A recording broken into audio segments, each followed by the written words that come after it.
नमस्कार मंडळी. स्टार प्रवाहावरील लग्नानंतर होईलच प्रेम या मालिकेच्या पुढील येणाऱ्या भागामध्ये आपल्याला असं बघायला मिळणार आहे की आता नंदिनीचं नाव त्या लिस्टमध्ये बघितल्यानंतर काव्याला मोठा धक्का बसतो. तर काव्यासोबत आता पार्थही या दोघांना विचारू लागतो की नंदिनीचा ऍक्सिडेंट झाला होता, मग तुम्ही आम्हाला सांगितलं का नाही?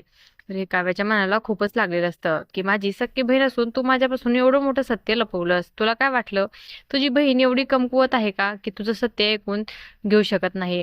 तर इकडे नंदिनी आणि जीवाला असं वाटतं की तिला मिसकॅरेजचं सत्य समजलं आहे. पण या ठिकाणी मोठा ट्विस्ट येतो. काव्या आणि पार्थला असं वाटत असतं की फक्त नंदिनीचा ऍक्सिडेंट झालेला आहे, तिचं बाळ सुरक्षित आहे. त्याचमुळे काव्या म्हणते की जेव्हापासून मी आई होणार आहे हे समजलंय ना, मला सगळ्या बाळांची खूपच काळजी वाटू लागलेली आहे. कोणाचाही मिसकॅरेज झाल्याचं सत्य ऐकल्यावर मला खूपच मोठा धक्का बसतोय. त्यानंतर ती नंदिनीला विचारते की तुझ्या बाळाला तर काही झालं नाही ना? त्यावेळेस नंदिनी खोटं बोलते की माझं बाळ सुरक्षित आहे, तू काहीही काळजी करू नको. आणि असं काही या भागामध्ये आपल्याला बघायला मिळणार आहे.